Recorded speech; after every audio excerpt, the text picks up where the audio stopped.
সম্মানিত দর্শক শ্রোতা, আমার প্রাণপ্রিয় ভাই বোনেরা, সকলকে বিষয়ভিত্তিক ধারাবাহিক আলোচনায় আন্তরিক শুভেচ্ছা ও স্বাগতম। আলোচনা চলছিল যে আমলে নবীজির শাফাত বা সুপারিশ অর্জন করা যায়, প্রাপ্তি হয়। আমরা সকলে জানি নবীজির শাফাত আমাদের জন্য কতটা জরুরি। তাহলে এই বিষয়ে কয়েকটি পর্ব আলোচনা হয়েছে। এখন নবীজির শাফাত পাওয়া যায় যে কাজের মাধ্যমে, সে আমল হলো, আল্লাহ নবী বলেন যে আমি কাল কিয়ামতের ময়দানে ওই দুই ব্যক্তির জন্য, এটা হলো 6 নম্বর আমল, যেই আমল করিলে নবীজির শাফাত কাল কিয়ামতের ময়দানে অর্জন করা যাবে, লাভ হবে। নবীজি বলেন আমি কাল কিয়ামতের ময়দানে এমন দুই ব্যক্তির জন্য সুপারিশ করব যারা একমাত্র আল্লাহর জন্য ভালোবাসা করেছিল। অর্থাৎ এক মুসলমান আরেক মুসলমানকে ভালোবাসতো এই উদ্দেশ্যে, আল্লাহর জন্য, পরকালের জন্য, দ্বীনের জন্য, ইসলামের জন্য, দুনিয়াবি কোনো স্বার্থের জন্য নয়। অর্থাৎ যেই দুইটা ব্যক্তির ভালোবাসা হবে আল্লাহর জন্য, ঈমান ও তাকওয়ার উপর ভিত্তি করে, এদের জন্য নবীজি কি করবেন? শাফাত করবেন। হাদিসটি হলো হিলিয়াতুল আউলিয়া এই কিতাবের 1 নম্বর খণ্ড 368 নম্বর পৃষ্ঠার মধ্যে হাদিসটা আছে। কেউ কেউ বলেছেন হাদিসটি জয়ীফ, আবার অনেকে বলেছেন হাদিসটি হাসান। এই জন্য হাসান যেহেতু বলেছেন আমরা এই হিসেবে গ্রহণ করতে পারি। আল্লাহ নবী বলেন আনা শাফিউন লিকুল্লি রাজুলাইনি ইত্তাখায়া ফিল্লাহ মিন বা'আসানি ইলা ইয়াউমিল কিয়ামা।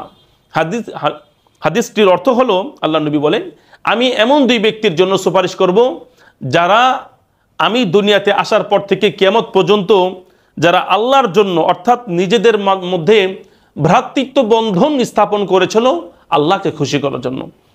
অর্থাৎ আপনি যদি আমাকে ভালোবাসেন, আমি যদি আপনাকে ভালোবাসি, আর আপনার আমার ভালোবাসাটা যদি হয় আল্লাহ তাআলার জন্য, আপনার আমার মাঝে ভ্রাতৃত্ব বন্ধন যদি হয় আল্লাহকে খুশি করার জন্য, ইসলাম প্রচারের জন্য, ইসলামকে বৃদ্ধি করার জন্য, মানুষের জন্য কল্যাণ বয়ে আনে এমন কাজ করার জন্য, তাহলে কাল কিয়ামতের ময়দানে আপনার আমার ভালোবাসাটা আল্লাহ তাআলার কাছে গৃহীত হবে। আর এই ভালোবাসার উসিলায় আল্লাহ নবী আমাদের জন্য সুপারিশ করবেন। এই জন্য বন্ধুরা আমার, এক মুমিন আরেক মুমিনকে ভালোবাসা এটা নৈতিক দায়িত্ব, এটা ইসলামের আদর্শ, নবীজির আদর্শ। মুসলমানদের প্রতি বিদ্বেষ রাখা যাবে না, মুসলমানদেরকে ভালোবাসতে হবে। বা কোন এক মুমিনকে আপনি ভালোবাসবেন এই উদ্দেশ্যে, দ্বীনের উদ্দেশ্যে।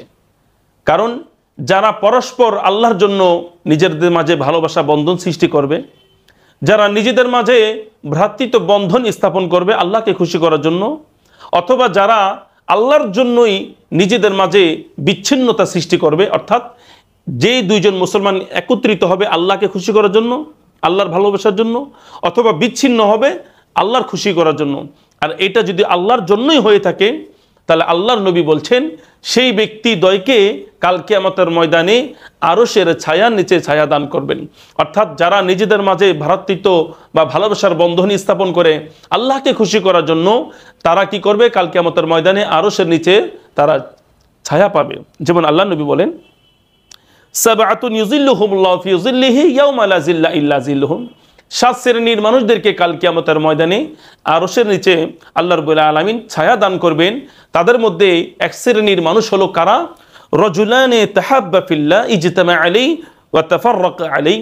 দুইজন ব্যক্তি যারা পরস্পর মিলিত হয় বা ভালোবাসা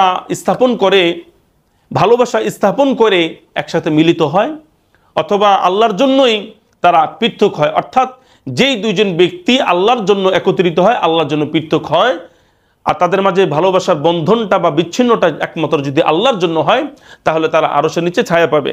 এরকমভাবে যারা আল্লাহর জন্য পরস্পর ভালোবাসা স্থাপন করবে, তারা শুধু নবীজির শাফাত পাবে না, তারা শুধু আরশের নিচে ছায়া পাবে না, বরং তারা কাল কিয়ামতের ময়দানে নূরের তৈরি মিম্বারের উপর তারা আসীন হবেন, তাদেরকে বসানো হবে, তাদেরকে সম্মান দেওয়া হবে। আর এই সম্মান দেখে নবীরা পর্যন্ত ঈর্ষা করবে, সিদ্দিকিনরা পর্যন্ত ঈর্ষা করবে, শহীদরা পর্যন্ত ঈর্ষা করবে। কি মজার একটা হাদিস! এই জন্য বন্ধুরা আমার, আল্লাহ নবী বলেন তিরমিজি শরীফের 2390 নম্বর হাদিস, আল্লাহ নবী বলেন আল মুতাহাব্বুনা ফিল্লাহ, যারা পরস্পর আল্লাহর জন্য ভালোবাসে বা নিজেদের মাঝে ভালোবাসার বন্ধনটা যারা আল্লাহর জন্য করবে, আলা মানাবিরা মিন নূরিন, তারা কাল কিয়ামতের ময়দানে নূরের তৈরি মিম্বার বা সিংহাসনে তারা থাকবে। সুবহানাল্লাহি বিহামদিহি। ইয়াগবিতুহুমুন নাবিয়্যুনা ওয়াস সিদ্দিকুনা ওয়াশ শুহাদা, তাদের এই আসন দেখে নবীরা পর্যন্ত ঈর্ষা করবেন। তারা কি বলে সিদ্দিকিন অর্থাৎ কি বলে সাহাবীরা পর্যন্ত ঈর্ষা করবেন, শহীদরা পর্যন্ত ঈর্ষা করবেন।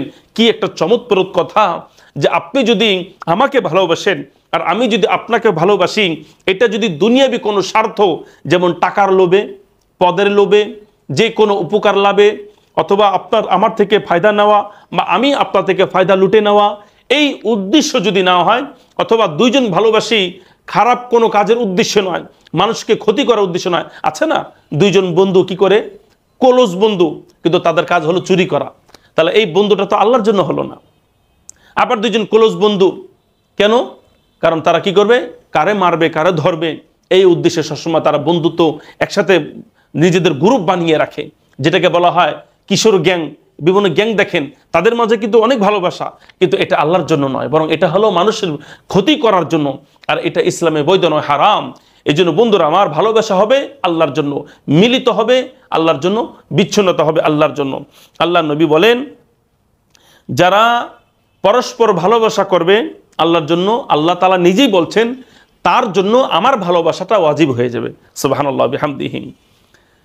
রাওয়াহু মালিক ফিল মুআত্তা 2 নম্বর খণ্ডের 953 নম্বর পৃষ্ঠার মধ্যে হাদিসটা আছে। আল্লাহ তাআলা বলেন, ওয়াজাবাত মাহাব্বাতি লিল মুতাহাব্বিনা ফিয়া ওয়াল মুতাজালিসিনা ফিয়া ওয়াল মুতাজাভিরিনা ফিয়া ওয়াল মুতাবাযিলিনা ফিয়া। হাদিসটির অর্থ হলো, যারা পরস্পর ভালোবাসা বা ভ্রাতৃত্ব বন্ধন স্থাপন করবে, অথবা যারা আল্লাহর জন্য তারা কি করবে, সাক্ষাৎ করবে, অথবা যারা আল্লাহর তাআলার জন্য পরস্পর তারা মিলিত হবে, যারা আল্লাহর জন্য একে অপরের পিছনে খরচ করবে, আল্লাহর জন্য, দুনিয়ার কোনো কাজের জন্য নয়। অর্থাৎ আপনি আমাকে 100 টাকা দিয়েছেন, এটা কি জন্য? এই জন্য যে সে একজন দিনদার মানুষ, আল্লাহ তাকে যদি দান করি, তাকে যদি হেল্প করি, তাহলে আল্লাহ খুশি হবেন, মানুষ খুশি নয়, আল্লাহ খুশি হবেন। এই উদ্দেশ্যে কেউ যদি পরস্পর খরচ করে থাকে, তাহলে আল্লাহ তাআলা নিজেই বলছেন হাদিসে কুদসির মধ্যে, ওয়াজাবাত লাহু মাহাব্বাতি, আমার ভালোবাসা ওই ব্যক্তিদের জন্য ওয়াজিব হয়ে যাবে। সুবহানাল্লাহি ওয়া বিহামদিহি। এই জন্য বন্ধুরা আমার, আমাদের মাঝে আমরা ভালোবাসা করব দ্বীনের জন্য, আমরা বন্ধুত্ব স্থাপন করব দ্বীনের জন্য। আর এমনটা যদি করি, তাহলে কাল কিয়ামতের ময়দানে আল্লাহ নবী শাফাত আমাদের জন্য ওয়াজিব হয়ে যাবে। আল্লাহ আমাদেরকে তৌফিক দান করুক, আমিন।